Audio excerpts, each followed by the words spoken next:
शिक्षक भर्ती परीक्षाओं की तैयारी हेतु राजस्थान में सबसे विश्वसनीय और सर्वाधिक चयन देने वाला कोचिंग संस्थान अब आपके साथ आपके पास। करें lab assistant, first grade and second grade teacher की सर्वश्रेष्ठ तैयारी घर बैठे सक्सेस पॉइंट मोबाइल ऐप के ऑनलाइन कोर्सेज के साथ, जहां विषय विशेषज्ञों के मार्गदर्शन में प्रदेश भर से हजारों अभ्यर्थी भावी शिक्षक बनने की तैयारी में जुटे हैं। विशेषज्ञ द्वारा तैयार स्टडी मटेरियल सटीक, सारगर्भित व सफलतामूलक अध्ययन सामग्री के साथ साथ इंटरैक्टिव रोचक अध्यापन प्रणाली से जटिल विषयों को सरल तरीके से समझाया जाता है। इन्हीं वजहों से सक्सेस पॉइंट बाड़मेर बना है शिक्षक भर्ती परीक्षाओं में सक्सेस का नंबर 1 पॉइंट। अपने शिक्षक बनने के सपने को आकार देने की दिशा में एक कदम बढ़ाएं। आज ही अपनी पसंदीदा भर्ती परीक्षा का ऑनलाइन कोर्स नाम मात्र के शुल्क में सक्सेस पॉइंट ऐप पर पाएं। Download the app now. अपना टॉपिक जो है वो जाति को लेकर है और जाति से संबंधित जितने भी सवाल किस प्रकार के पूछे जाते हैं उन सब पहलुओं पे अपन चर्चा करेंगे। और जाति के बारे में हालांकि सामान्य जानकारी आपको दी गई थी कि जाति क्या होती है, जाति किसे कहते हैं, जाति और वर्ण में क्या अंतर होता है, वर्ण में जाति में क्या अंतर है, वर्ण में वर्ग में क्या अंतर है, वर्ग में और जाति में क्या अंतर है, इस प्रकार का सवाल भी पूछा जा सकता है। तो सबसे पहले अपन क्या पढ़ेंगे, इसमें अपन पढ़ेंगे कि इसका परिचय पढ़ेंगे। परिचय में वही अपन क्या पढ़ते हैं, एक तो अर्थ इसका क्या होता है, दूसरा इसकी परिभाषा, दो चीज़ें पढ़ेंगे अपन। और परिभाषा के अंदर अपन विभिन्न जो विद्वान है उनके क्या मत हैं उसके बारे में भी पढ़ेंगे। इसके बाद अपन पढ़ेंगे कि विशेषताएं क्या है इसकी। मोस्टली यहाँ से भी सवाल पूछे जाते हैं विशेषताओं से। इसके बाद में अपन सवाल इस टॉपिक पे आएंगे, ये आपके सिलेबस में जो है कि जाति व्यवस्था में जो परिवर्तन के कारक क्या है, व्यवस्था में जो परिवर्तन हो रहा है उसके कारक। इसके बाद में अपन पढ़ेंगे कि जाति व्यवस्था, वर्तमान की जाति व्यवस्था किस प्रकार की है।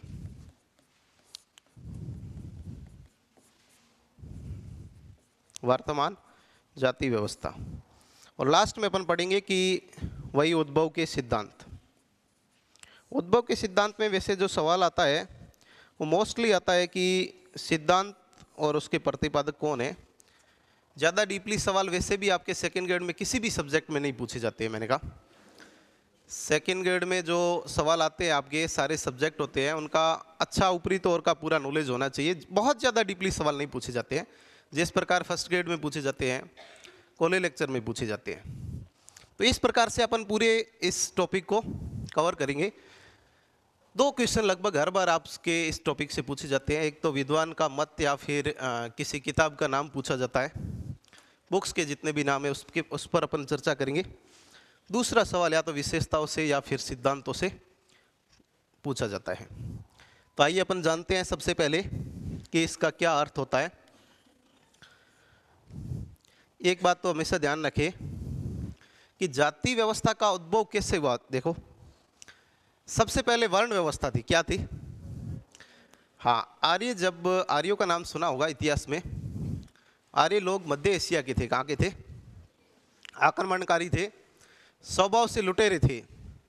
उनकी यही फितरत थी कि किसी नई जगह जाते थे, वहाँ लोगों को लूटते थे और उन्हें लगता था कि यहाँ की शासन व्यवस्था कमज़ोर है, तो क्या करते थे लोग वहाँ पे शासन शुरू कर देते थे। मध्य एशिया से जब आर्य यहाँ पर आए और यहाँ आने के बाद में यहाँ के जो लोग थे उनका उन्होंने नाम दे दिया अनार्य। उनको लूटना शुरू किया। वो युद्ध वगैरह कुछ नहीं जानते थे। उस टाइम जो भारत में लोग रहते थे, इससे पहले आदिवासी लोग यहाँ पर नहीं थे। आदिवासी ये देखो परंपरा बाद में ही पड़ी। आर्यों के आने के बाद में जो अनार्य लोग थे वो जंगलों में चले गए। कहाँ चले गए? अपने उनके भय से जंगलों में चले गए। लेकिन धीरे धीरे उनकी संख्या बढ़ने लगी तो आर्यों को उन्होंने चुनौती देना प्रारंभ किया। अब अनार्यों की आर्यों को जैसे ही चुनौती मिली तब अनार्य संख्या में मैंने कहा कम थे और जंगलों में रहकर वो भी लड़ना सीख गए थे। गुरिल्ला पद्धति मैंने वो सीख गए थे उस समय भी। तब क्या हुआ कि आर्यों ने एक ऐसी व्यवस्था बनाई। आर्यों ने कहा कि अब ऐसे तो नहीं मानेंगे, अपन एक व्यवस्था बना देते हैं और व्यवस्था जो बनाई उसका नाम था, प्रारंभिक अपन ने पढ़ा था कि वर्ण व्यवस्था उस समय बनी। कौन सी बनी? वर्ण व्यवस्था उस समय बन गई। वर्ण व्यवस्था में कितने वर्ण बनाए? 4 बनाए। किसके आधार पर? जन्म थे या कर्म के आधार पर? बिल्कुल, कर्म या गुण के आधार पर उन्होंने 4 वर्ण बनाए। ये वर्ण धीरे धीरे धीरे जटिल हो गए। क्या हो गए? जटिल का मतलब ये है कि ये कर्म से किस पर आ गए? जन्म पर आ गई। वर्ण व्यवस्था किस पर आधारित थी स्टार्टिंग में? कर्म पर, उसके गुण पर आधारित थी मैंने कहा। और ऋग्वेद के समय इसको जब बनाया गया था तो कर्म गुण के आधार पे थी, लेकिन समय के साथ साथ ये वर्ण व्यवस्था क्या हो गई? जटिल होने से क्या बन गई? बिल्कुल, जटिल होने से ही जाति बन गई। और एक वर्ण के अंदर कई सारी जातियां बन गई और जातियों की संख्या धीरे धीरे इतिहास के साथ क्या हुई? बढ़ती ही गई। और वर्तमान में तो जातियों की संख्या कम से कम 5-6 हज़ार हो गई। कितनी? 5-6 हज़ार की होगी। एक गांव में 10-10 जातियों के लोग हमें मिलते हैं। और ये शब्द जो है, जाति शब्द किससे बना है? अंग्रेजी का कौन सा शब्द है इसके लिए? कास्ट है। अंग्रेजी का कास्ट शब्द, जिसको क्या कहते हैं? जाति कहते हैं। और मूल रूप से ये पुर्तगाली शब्द है। कौन सा है? हाँ, सभी शब्दों का अपन व्याख्या कर रहे हैं, ध्यान रखना। शब्द कौन सा है? पुर्तगाली है। पुर्तगाली में इसको कहते हैं कास्टा। क्या कहते हैं? कास्टा का मतलब होता है कि कोई भेद होना या फिर कोई मत होना। सीधा सवाल पूछा जा सकता है कि जाति जो है वो मूल रूप से किस भाषा का शब्द है और कौन सा शब्द है? सीधा सवाल यहाँ से पूछा जा सकता है। तो कौन सा है शब्द? कौन सा है? पुर्तगाली है। कास्टा शब्द है। कास्टा का अर्थ क्या होता है? और कास्ट का अर्थ क्या होता है? कास्ट का तो जाति होता है। कास्ट शब्द किस भाषा का है? कास्ट अंग्रेजी का है। लेकिन मूल शब्द ये था क्या? हाँ, मूल शब्द जो था वो कास्टा था, पुर्तगाली का था। धीरे धीरे अंग्रेजी में कन्वर्ट हुआ तो कास्ट बन गया। कास्ट का मतलब जाति होता है और कास्टा का मतलब क्या होता है? हाँ, ये यहाँ से सवाल पूछा जा सकता है। सबसे पहले ग्रोसिया डी ओरेटा एक विद्वान थे, उन्होंने इस शब्द का प्रयोग किया 1665 में। इससे पहले ये शब्द था ही नहीं। ग्रोसिया डी ओरेटा ने क्या किया? इस शब्द का पहली बार प्रयोग किया। तो यहाँ से सवाल हालांकि पूछा गया एक बार सेकंड ग्रेड में कि जाति जो शब्द है वो पहली बार किसके द्वारा प्रयोग किया गया और हाँ, कब किया गया? 1665 में ग्रोसिया डी ओरेटा जो थे उन्होंने जाति को, हाँ, अब जाति क्या एक धार्मिक समूह है क्या या सामाजिक समूह है?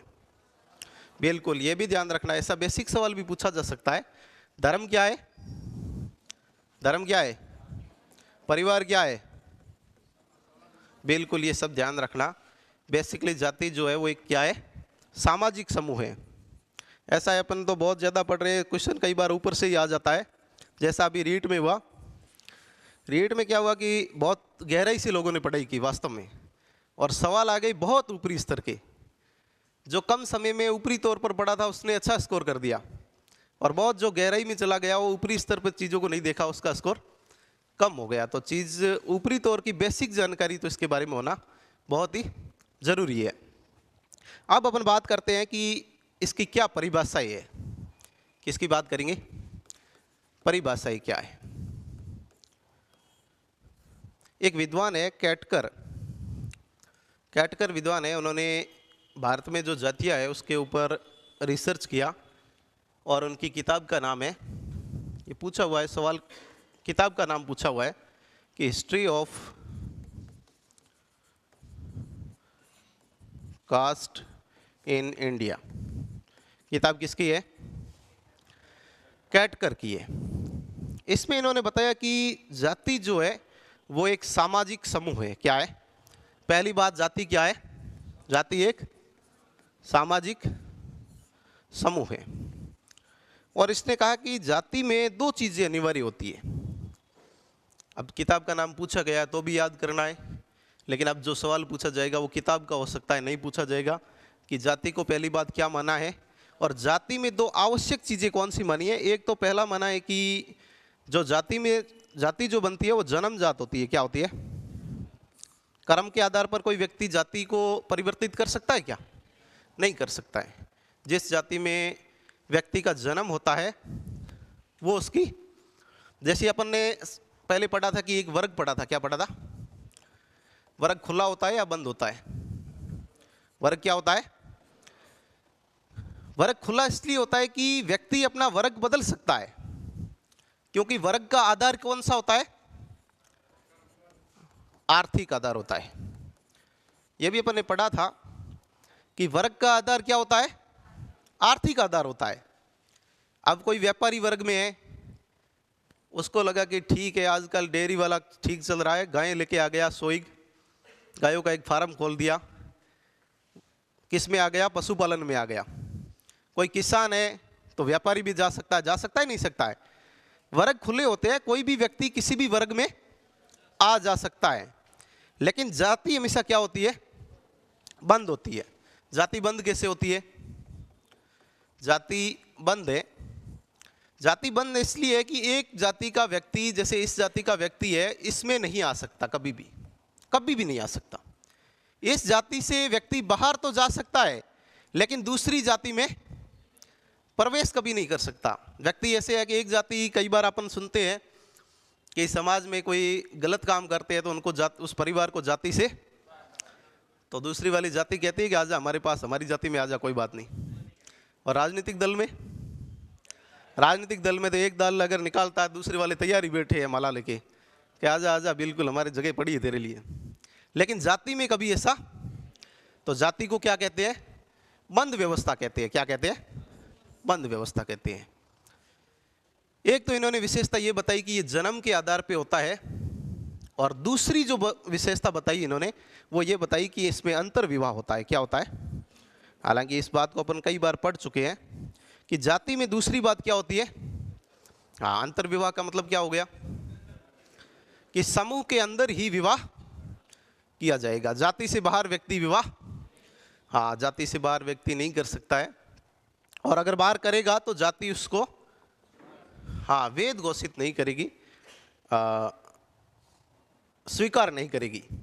लेकिन क्या होता है, कई बार क्या होता है कि अब अलग अलग जातियाँ, कोई निम्न जाति का व्यक्ति उस जाति से अगर शादी करता है तो फिर क्या है कि निम्न जाति वाले उसको स्वीकृति दे भी सकते हैं। लेकिन जाति में विशेष क्या बात दूसरी इसने बताई? पहली क्या बताई?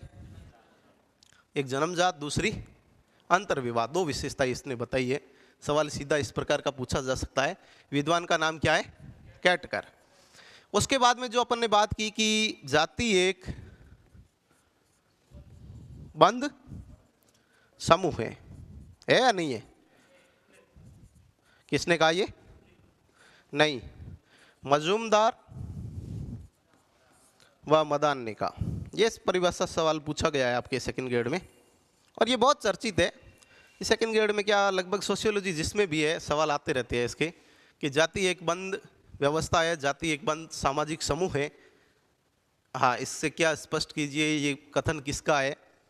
तो कथन किसका है? मजूमदार व, नहीं, कूले ने नहीं कहा। कूले की परिभाषा को भी अपन पढ़ लेते हैं। 2016 में आया था, आरपीएससी ने कूले को कैसे मान लिया होगा, जबकि जाति एक बंद व्यवस्था, ये मजूमदार मदान का ही फेमस कोटेशन है। हो सकता है किसी किताब में गलत आंसर हुआ होगा, लेकिन ये तो है ही नहीं, ये तो परिभाषा हर जगह लगभग है। जाति एक, हाँ, बंद समूह है। किसकी है? मजूमदार व मदान की है।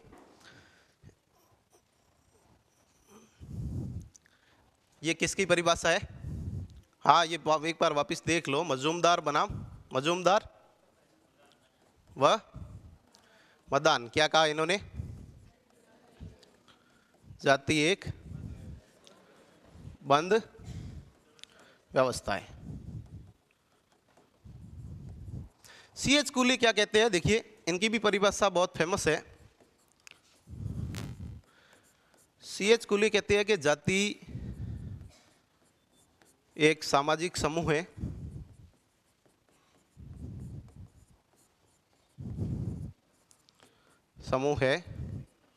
तथा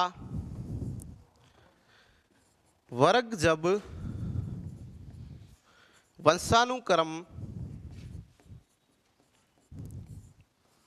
में बदल जाता है तो क्या बन जाता है?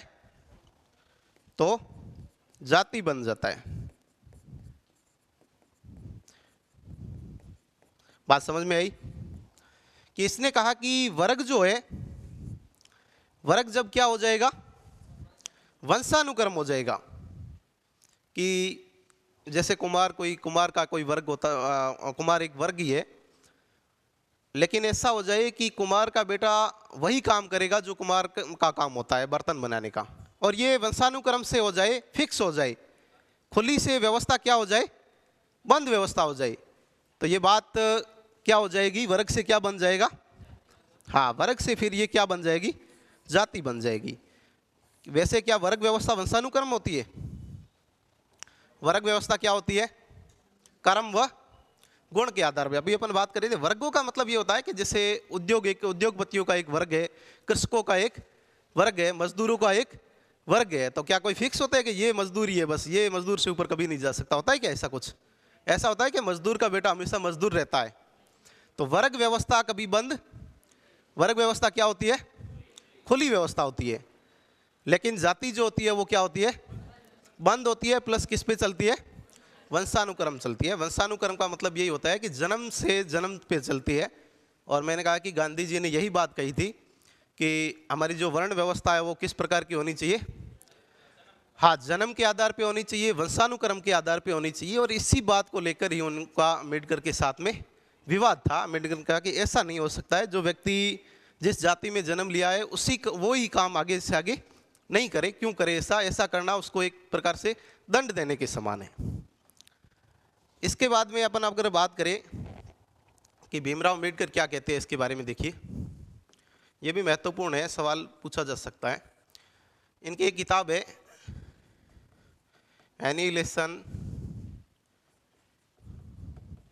Annihilation of cast. वैसे ये क्या था कि ये किताब नहीं थी, ये इनका एक भाषण था। लाहौर में क्या हुआ था कि जाति के आधार पर, मतलब जाति जो व्यवस्था थी उस पर चर्चा करने के लिए लाहौर में एक सम्मेलन हुआ। लाहौर में सम्मेलन हुआ तो भीमराव अम्बेडकर ने की जो बातें थी उन्होंने तैयार कर दी कि ये मुझे वहाँ पे बोलना है। सभी जातियों का सम्मेलन हुआ, उसमें सभी जातियों के प्रमुख भाग ले रहे थे, और उसके अध्यक्ष जो बनाए गए वो भी भीमराव अम्बेडकर बनाए गए। कौन बनाए गए? हाँ, ऐसा जो भी सम्मेलन पहले ब्रिटिश समय में होता था तो क्या होता था कि पहले वो पूछ लेते थे कि भाई आप जो भाषण दे रहे हो आपका विषय क्या है, आप क्या भाषण दे। कोई व्यक्ति गलती बोल जाए, कोई अंग्रेजों के खिलाफ भी बोल जाए, तो हमेशा हमेशा के सम्मेलन क्या हो जाते थे? बंद ही हो जाते थे इस प्रकार से। तो इन्होंने जब विषय वस्तु अपना दिया कि मैं तो ये चीज़ बोलने वाला हूँ, तो उन्होंने क्या किया कि इनका भाषण हटा दिया। क्या इस प्रकार का भाषण आप, हाँ, इससे क्या होगा कि जातीय संघर्ष फैल जाएगा और वैमनस्यता फैलेगी, इस प्रकार का आप भाषण। तो भाषण तो दिया नहीं, अब क्या कर दिया इन्होंने? भाषण को लिख दिया। तो लिख दिया तो ये क्या बन गई? क्या बन गई? इनकी बुक बन गई, जिसका नाम क्या है किताब का? Annihilation of cast. एनिहिलेशन का मतलब था कि समाप्त करना। क्या करना? समाप्त किसको करना? हाँ, जाति को किस प्रकार से समाप्त किया जाए, ये उनके विचार थे। और इसमें इन्होंने बताया कि जाति एक मन स्थिति है। क्या है? जाति एक, हाँ, मन स्थिति है। कैसी स्थिति है? सवाल सीधा पूछा जा सकता है। इनकी किताब का नाम भी याद रखना, और इन्होंने जाति के बारे में क्या कहा ये भी याद रखना कि जाति एक। और इसी किताब में इन्होंने एक बात कही कि जाति के आधार पर किसी राष्ट्र का निर्माण नहीं किया जा सकता, और जाति जब तक रहेगी तब तक किसी राष्ट्र के चरित्र का निर्माण नहीं हो सकता। ये एनिहिलेशन ऑफ कास्ट में ही इन्होंने बात कही थी कि जाति के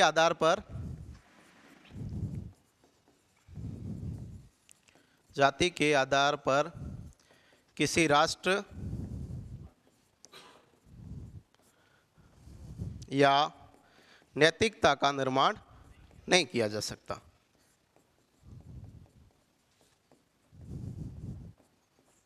नहीं किया जा सकता। कौन कहते हैं ये बात? हाँ, भीमराव अम्बेडकर कहते हैं, इनकी किताब का नाम एनिहिलेशन ऑफ कास्ट था। तो उस समय सब अपने अपने विचार इन चीज़ों पे दे रहे थे। तो पंडित जवाहरलाल नेहरू ने भी जाति के बारे में जो बात कही है,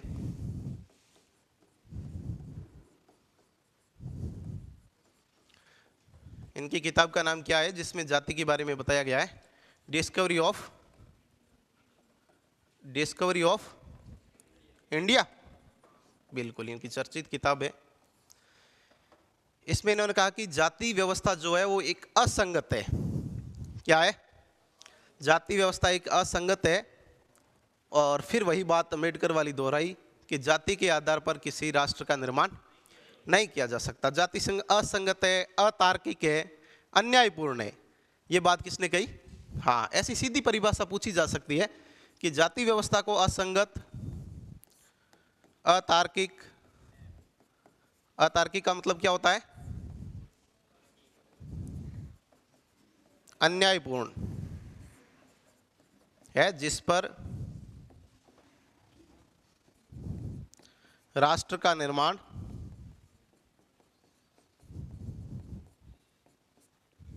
नहीं हो सकता। एक गांधी जी थे जिन्होंने जाति व्यवस्था का पक्ष लिया था। एकमात्र गांधी जी थे जिन्होंने क्या कहा उस समय कि जाति व्यवस्था बिल्कुल सही है और जाति व्यवस्था किस पर होनी चाहिए? जन्म के आधार पे होनी चाहिए, वंशानुक्रम के आधार पे होनी चाहिए। गांधी जी ने इसके पीछे मैंने बताया कि एक लॉजिक ऐसे दिया कि ऐसे है कि जाति व्यवस्था वंशानुक्रम होगी तो क्या होगी कि बच्चे छोटे छोटे ही उस जाति के व्यवसाय से क्या ले लेंगे? ट्रेनिंग ले लेंगे। जब बड़े होंगे तब तक तो उसके विशेषज्ञ बन जाएंगे। बात समझ में आई कि दर्जी का बेटा 18-20 साल का होगा तो बढ़िया से बढ़िया सूट सिलना शुरू कर देगा। अब कुंभार कोई आएगा, दर्जी का काम करेगा, उसको सीखने में 10 साल लग जाएंगे चीज़ें। तो 20 साल का शुरू करेगा, 30 साल में वो सीख पाएगा। ये 10 साल का समय जो है वो ऐसे ही व्यर्थ हो जाएगा। इसके बाद अपन बात करते हैं एन श्रीनिवासन क्या कहते हैं इसके बारे में। देखिए, एन श्रीनिवासन, इनकी किताब है caste in modern India and other essays. इन्होंने बहुत ही, एन श्रीनिवासन ने बहुत अध्ययन किया जाति पर, और इनका लगभग सवाल हर एग्जाम में जहाँ भी जाति अगर सिलेबस है, लगभग इनका एक सवाल पूछा ही जाता है, मैंने देखा है। इन्होंने एक तो पहली बात इन्होंने एक संकल्पना दी संस्कृतिकरण की, जो आपके सिलेबस का भी पार्ट है। क्या दिया? अपन ने पढ़ा भी है। संस्कृतिकरण क्या होता है? संस्कृतिकरण का मतलब होता है कि निम्न जाति जब उच्च जाति के विचारों को, उसकी संस्कृति को जब अपनाने लगती है तो क्या हो जाता है? उस निम्न जाति का संस्कृतिकरण हो जाता है। कौन सी जाति? निम्न जाति अपनाती है, नहीं जाति अपनाती है? निम्न जाति जब उच्च जाति के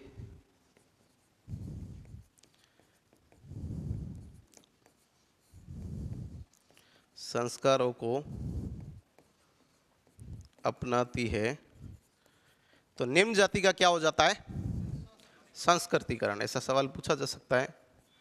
जैसे कि पहले उच्च जातियों में ऐसा होता था कि दूल्हा जो है वो घोड़ी चढ़ के जाता था, होता था नहीं होता था? निम्न जातियों में ऐसा सिस्टम था नहीं। लेकिन अब क्या कर दिया कि निम्न जाति के लोगों ने भी कहा कि संविधान ने, स्वतंत्र भारत ने, लोकतंत्र ने हमें क्या दिए? समान अधिकार दिए हैं। हाँ, अब हेलीकॉप्टर से जाने लग गए और भी ज़्यादा। अभी बाड़मेर में एक बारात हेलीकॉप्टर से आई।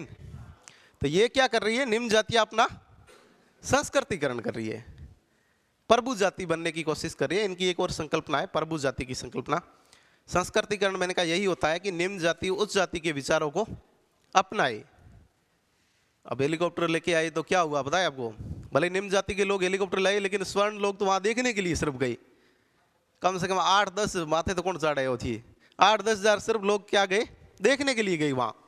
आपने देखा नहीं था? दूसरे दिन न्यूज़पेपर में आई थी, मैंने देखी थी। बहुत सारे लोग, जैसे कोई क्रिकेट का मैच चल रहा है, 5 मिनट के लिए हेलीकॉप्टर आया था। मुझे लगता है इनमें से कोई गया था क्या? नहीं गया कोई। मैंने कहा आसपास हो देखने।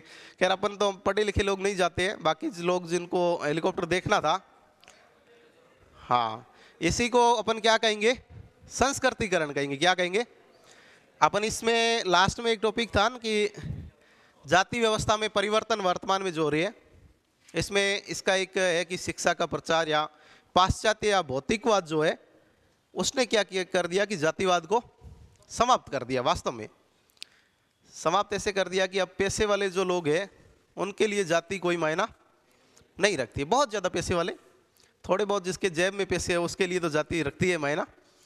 जैसे आप बॉलीवुड इंडस्ट्री में चले जाए, जाति का कोई मतलब नहीं है। और सर्विस में, ब्यूरोक्रेसी में बड़े स्तर पे चले जाए तो उनके लिए भी कोई फर्क नहीं पड़ता। आईएएस जितने भी टॉपर होते हैं और बैचलर होते हैं उनका फिक्स होता है कि ट्रेनिंग सेंटर में शादी होनी होती है।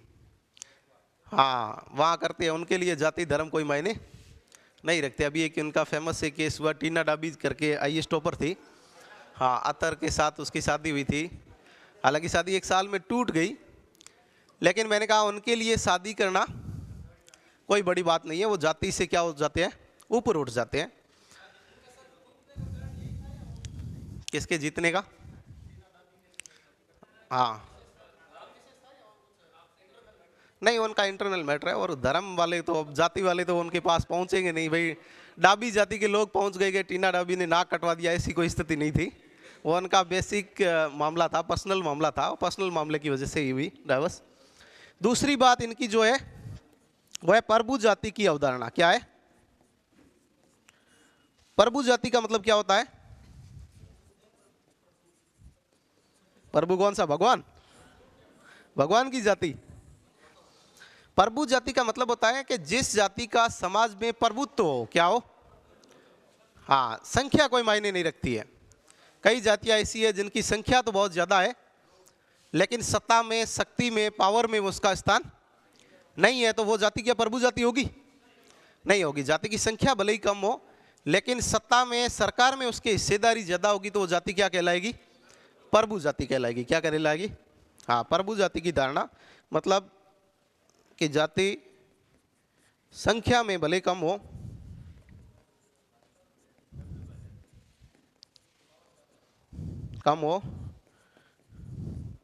लेकिन सत्ता में महत्वपूर्ण भूमिका हो।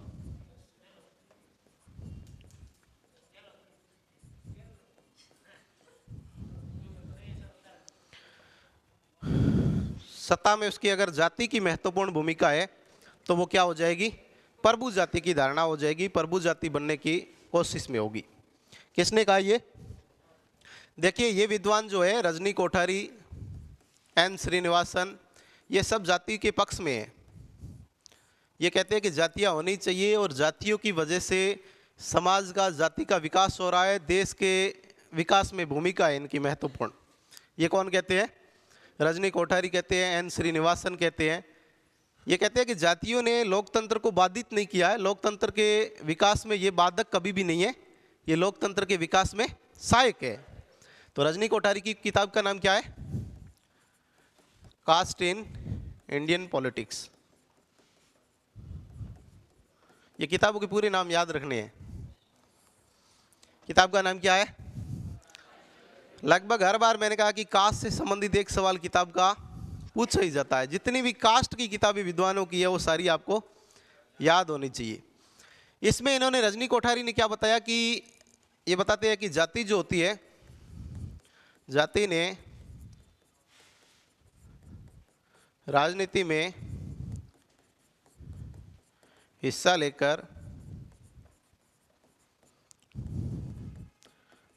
जाति व राष्ट्र के विकास में सहयोगी बनी। 3 इन्होंने विशेषताएं बताई है। कितनी? पहली विशेषता है इनकी लौकिकीकरण।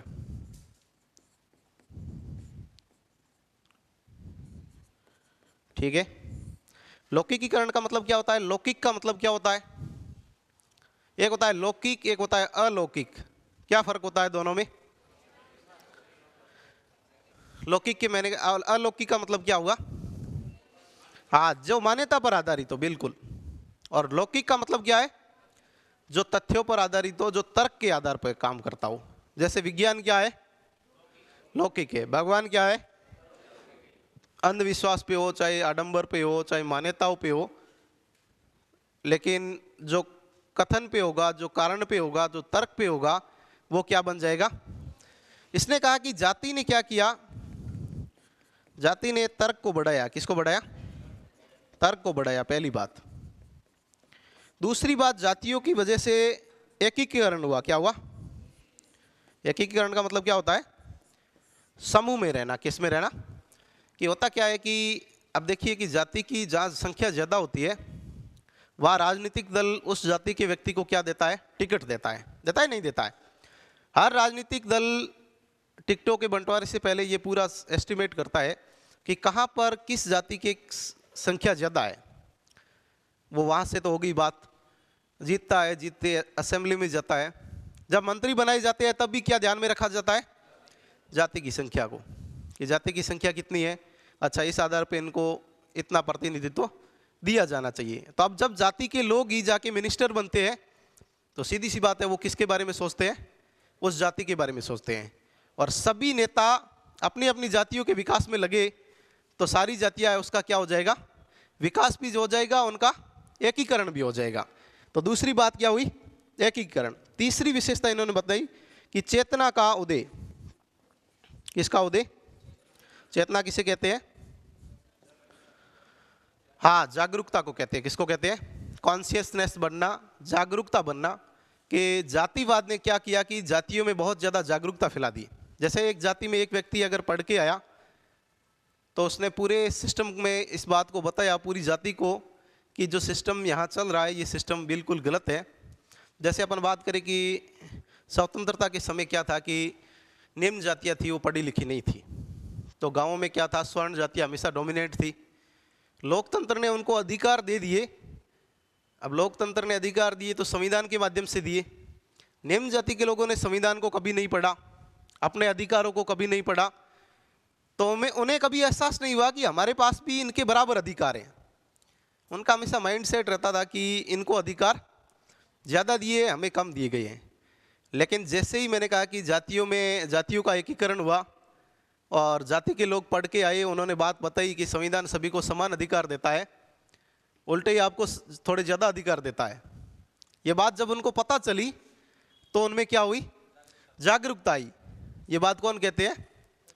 हाँ, रजनी कोठारी कहते हैं कि जातियों में जातिवाद के कारण, जातियों के कारण क्या हुआ? चेतना का उदय हुआ। लिखो इन सभी को। जाति की बातें समझ में आ रही है? सामान्य है, व्यवहारिक चीज है, लेकिन सैद्धांतिक है, उसको याद करना है केवल। हेडिंग डाल दो, जाति अर्थ परिभाषा व वर्तमान में परिवर्तन।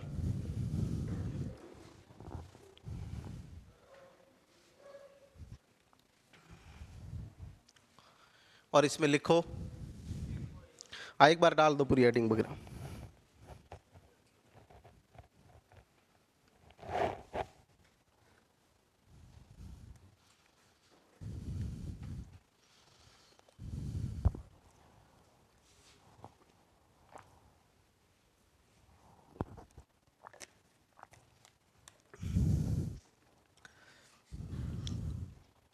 हेडिंग डाल दी तो लिखो, जाति अंग्रेजी के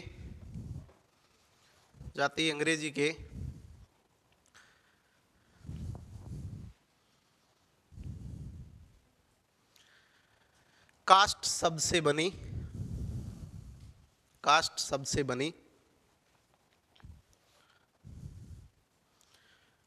जो कास्ट शब्द से बनी जो मूल रूप से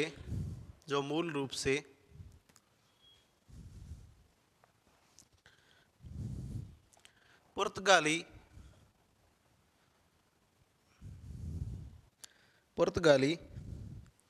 भाषा के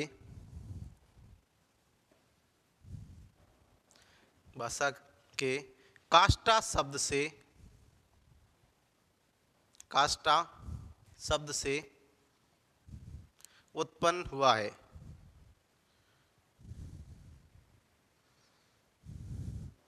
जिसका अर्थ होता है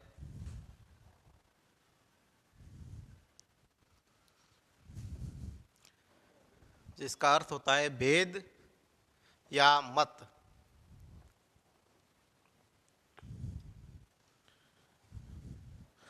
फिर लिखो जाति शब्द का सर्वप्रथम जाति शब्द का सर्वप्रथम प्रयोग जाति शब्द का सर्वप्रथम प्रयोग 1665 में ग्रोसिया डी ओरेटा के द्वारा किया गया। ग्रोसिया डी ओरेटा के द्वारा किया गया।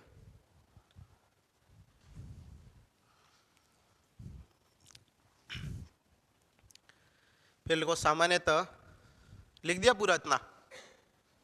हाँ, सामान्यतः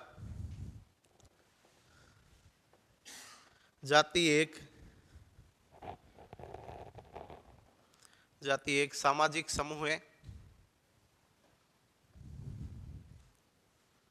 जिसके सदस्य सामान्यतः जाति एक सामाजिक समूह है जिसके सदस्य जन्मजात होते हैं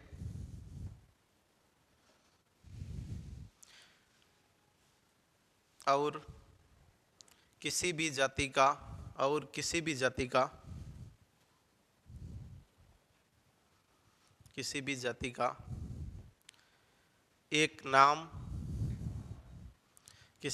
का एक नाम या पेशा होता है। पेशा किसे कहते हैं? व्यवसाय को। किसी भी जाति का एक नाम या एक पेशा होता है।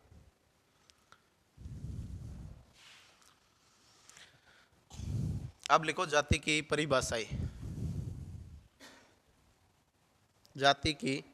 परिभाषाएं।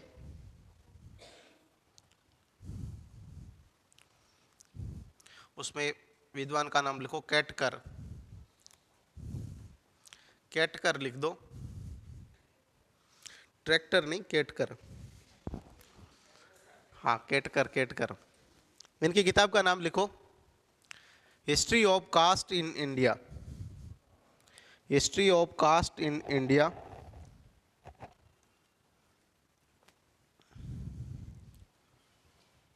लिख दिया? History of caste in India. नहीं, आराम से लिख दो, ऐसे लिखो, वापस घर जाके दोबारा नहीं लिखना पड़े।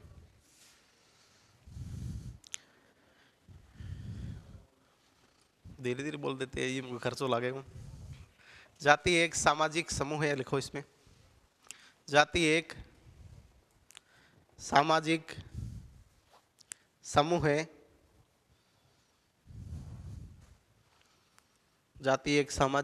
है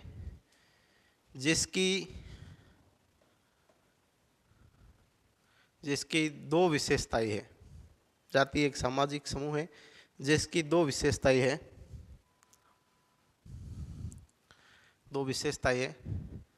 पहली में लिखो सदस्यता जन्म आधारित।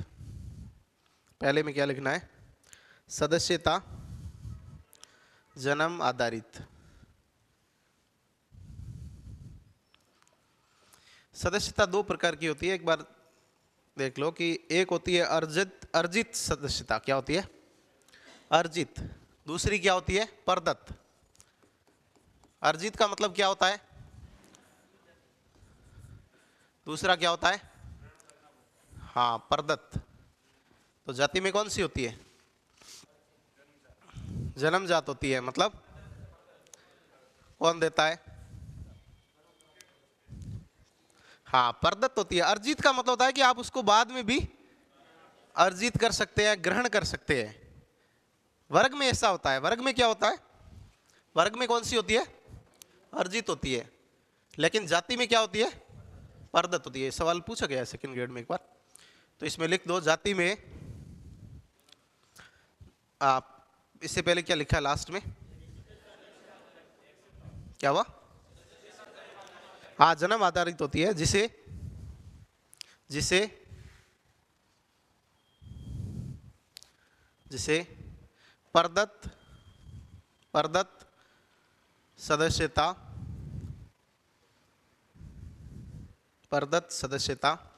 कहते हैं।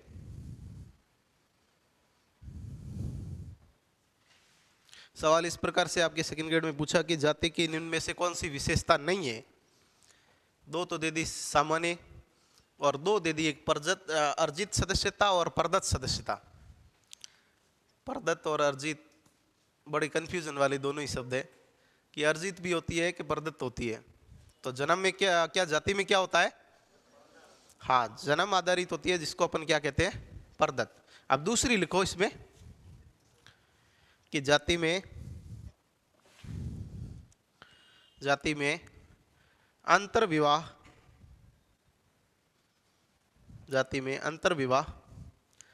पाया जाता है। अंतर्विवाह पाया जाता है। हो गई दोनों? उसके बाद में लिख दो, हाँ, मजूमदार और मदान। लिखो मजूमदार व मदान के अनुसार,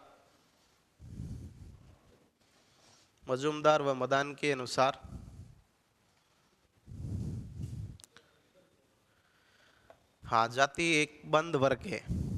देखिए एक बात और भी है कि आरपीएससी ने अगर उत्तर सीएच ना, कोई बात नहीं, वो तो हो जाता है, लेकिन आरपीएससी 3-4 बार आजकल आंसर की चेंज करती है। तो हाँ, पहली पे भरोसा करे, दूसरी पे करे कि अंतिम और आती है, एक लास्ट में कोई हाई कोर्ट आदेश देता है उसके बाद में आती है। तो लिखो मजूमदार व मदान के अनुसार जाति एक बंद वर्ग है।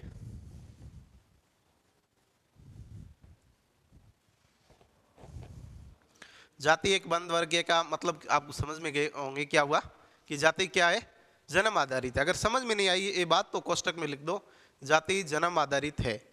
इनका कहने का मतलब यही था कि जाति जन्म आधारित है।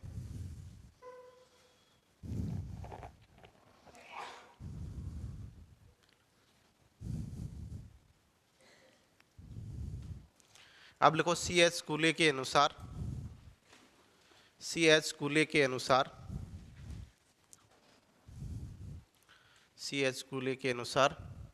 जाति एक सामाजिक समूह है। जाति एक सामाजिक समूह है।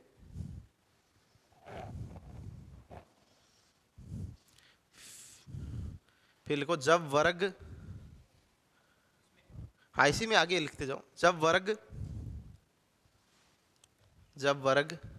पूर्णतया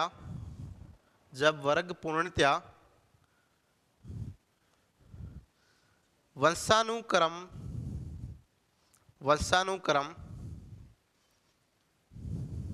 कोष्टक में जन्म लिख दो,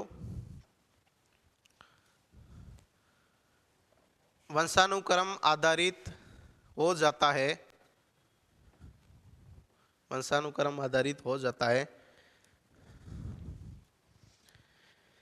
तो जाति बन जाता है।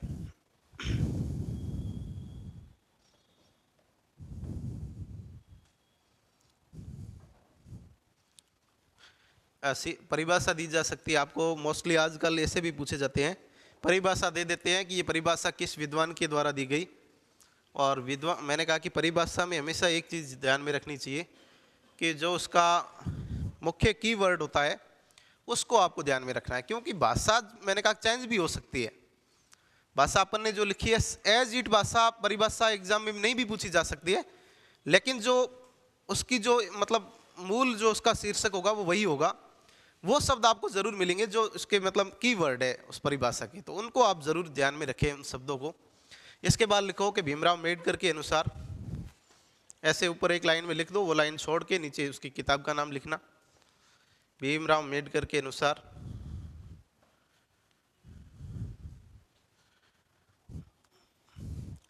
किताब का नाम लिख दो इनका, एनिहिलेशन ऑफ कास्ट। हाँ, एनिहिलेशन ऑफ कास्ट ये होगा इससे। एनिहिलेशन किसको कहते हैं?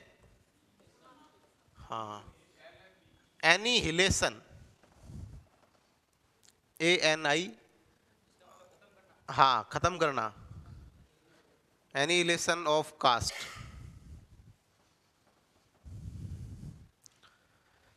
किताब का नाम क्या है? Annihilation of caste. उसमें पहली लाइन लिखो, जाति एक मन स्थिति है। जाति एक मन स्थिति है। मन स्थिति से समझ गई क्या होती है?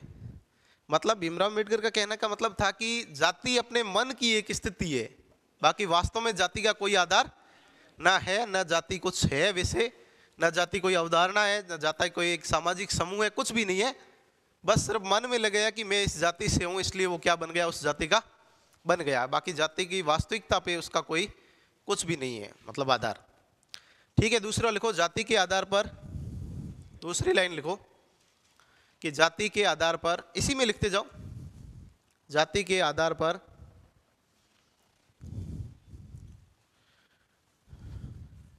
जाति के आधार पर किसी राष्ट्र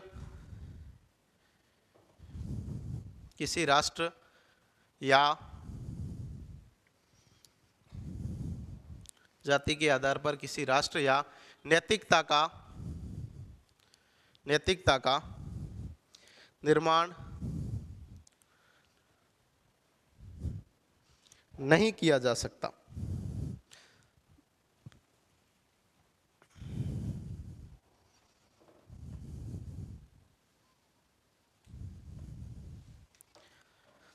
उसके बाद लिखो, जवाहरलाल नेहरू के अनुसार,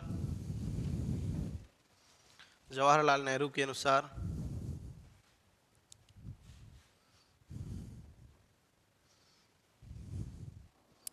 किताब का नाम लिख दो, डिस्कवरी ऑफ इंडिया। किताब का नाम क्या है? डिस्कवरी ऑफ इंडिया, भारत की खोज।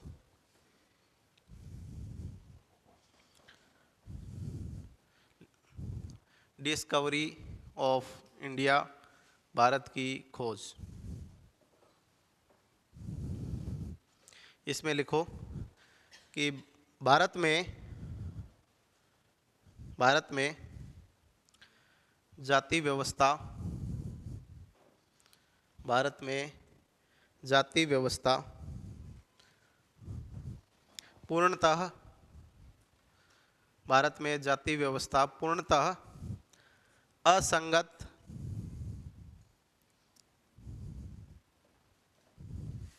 अतार्किक, असंगत, अतार्किक व अन्यायपूर्ण है।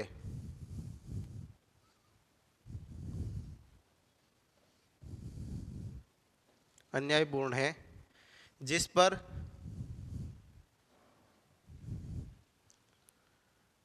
राष्ट्र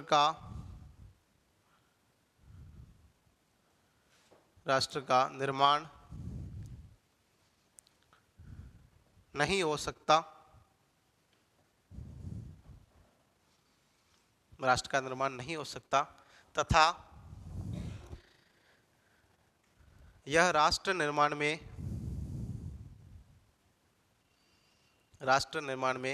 बाधक है। राष्ट्र निर्माण में बाधक है। लिख दिया। इसके बाद में लिखो, N Srinivasan. N Srinivasan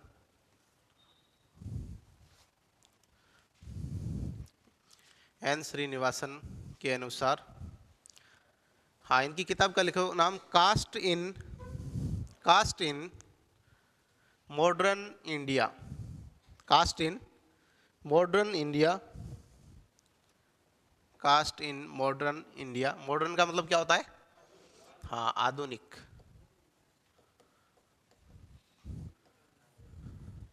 cast in modern India and other ऐसे,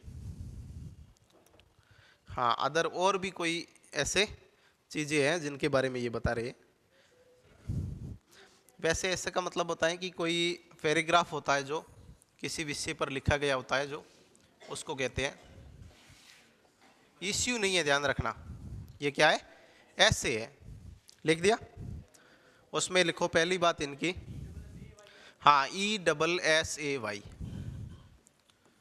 ऐसे। और ESSUE क्या हो जाता है? इश्यू, मुद्दा हो जाता है कोई। ये नहीं है, ऐसे है। ये किताब पूछी गई है सेकंड ग्रेड में एक बार। और इसमें लिखो, पहली बात लिखो कि संस्कृतिकरण। संस्कृतिकरण का विचार किसने दिया? किसने दिया? हाँ, एन श्रीनिवासन ने दिया। और इसमें लिखो पहला संस्कृतिकरण, और संस्कृतिकरण में फिर आगे डैश करके लिखो कि जब निम्न जाति द्वारा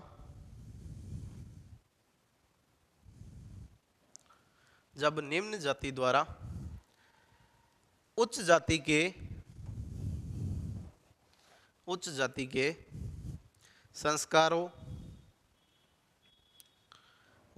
के संस्कारों व विचारों को ग्रहण किया जाता है,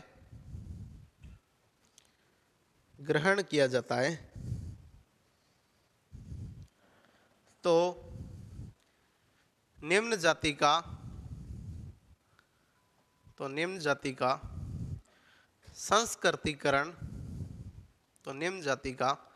संस्कृतिकरण होता है। निम्न जाति जब उच्च जाति के विचारों को, परंपराओं को, उनकी संस्कृति को अपना लेती है तो क्या हो जाता है? उस जाति का क्या हो जाएगा? संस्कृतिकरण हो जाएगा। और जब वो अपना रही होगी तो उच्च जाति उसका क्या करेगी? विरोध करेगी। हाँ, ऐसा होता है। मतलब ऐसा नहीं है कि एन श्रीनिवासन ने नहीं कहा। अपन देखते हैं कि जब निम्न जाति उच्च जाति को करेगा तो विरोध, अब विरोध तो लोकतंत्र में कर नहीं सकती सीधा, क्योंकि कानून वगैरह उनको कई अधिकार देता है।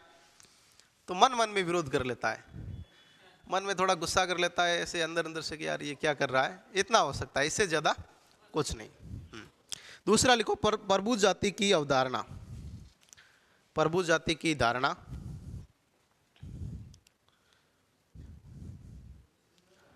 हाँ ये भी इनकी है। जब तक दूसरा नाम नहीं बोलेंगे तब तक सारी चीजें किनकी चलेगी? हाँ, प्रभु जाति की धारणा। सीधा सवाल पूछा जा सकता है कि प्रभु जाति की धारणा किसके द्वारा दी गई, या फिर सवाल पूछा जा सकता है कि प्रभु जाति की धारणा क्या है। हाँ, तो लिखो कि कुछ जातियां जो संख्या में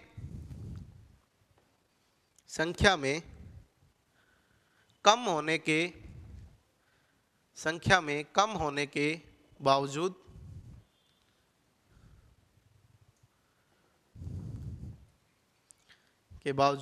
सत्ता या शक्ति में महत्वपूर्ण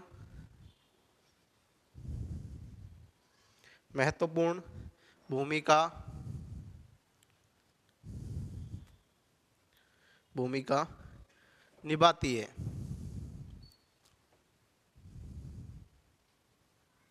लिख दिया। इसके बाद नेक्स्ट लिखो रजनी कोठारी के अनुसार कर दो। क्या हुआ? निवासन, एन श्रीनिवासन। रजनी कोठारी मेल है, आगे रजनी नाम लगाया जिससे हुआ नहीं, फीमेल। रजनी कोठारी के अनुसार कास्ट इन इंडियन पॉलिटिक्स, इन्होंने भी जाति पे भारत में इन्होंने बहुत गहरा अध्ययन किया। जाति जहां भी आएगी एन श्रीनिवासन और रजनी कोठारी आने तय है। इनकी किताब का नाम क्या है?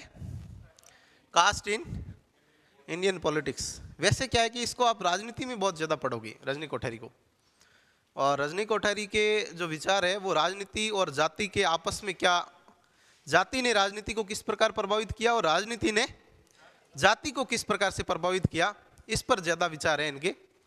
तो इसमें लिखो इनकी किताब caste in Indian politics, book का नाम इनका क्या है, कास्ट इन इंडियन पॉलिटिक्स, लिख दिया। और इसमें लिखो जाति ने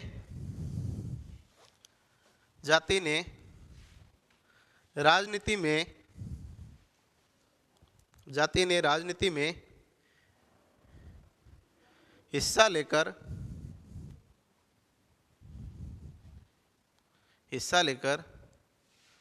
जाति व राष्ट्र के विकास में सहयोगी बनी। मतलब हाँ, सहयोगी बनी किसमें, राष्ट्र के निर्माण में या फिर राज्य के विकास में, राष्ट्र के विकास में या फिर जाति के विकास में। जाति ने जातियों का विकास किया है, तो जाति को ये नेगेटिव मानते हैं या पॉजिटिव मानते हैं? बिल्कुल ध्यान रखना, एन श्रीनिवासन और रजनी कोठारी जाति को सकारात्मक मानते हैं। क्या मानते हैं? हाँ, पहली बात इनकी लिखो लौकिकीकरण। लौकिकीकरण पहला लिखो, लौकिकीकरण। इसमें आगे डैश करके लिख दो, तर्क के आधार पर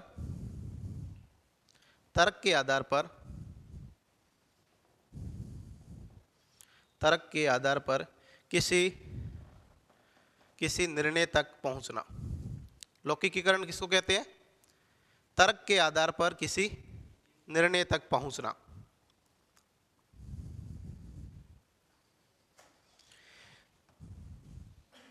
दूसरा लिखो एकीकीकरण। दूसरा क्या है? एकीकीकरण।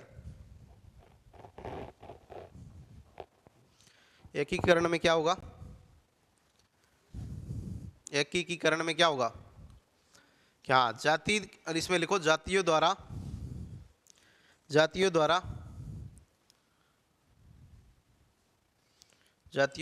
आपस में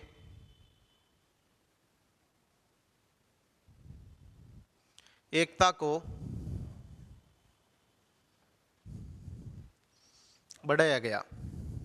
एकीकरण उसी को कहते हैं। और तीसरा है चेतना का उदय। इसमें कई प्रकार के सवाल बन सकते हैं। तीसरा लिख दो एक बार, चेतना का उदय। चेतना का उदय, इसमें लिख दो कि जातियों में जागरूकता का आना। जातियों में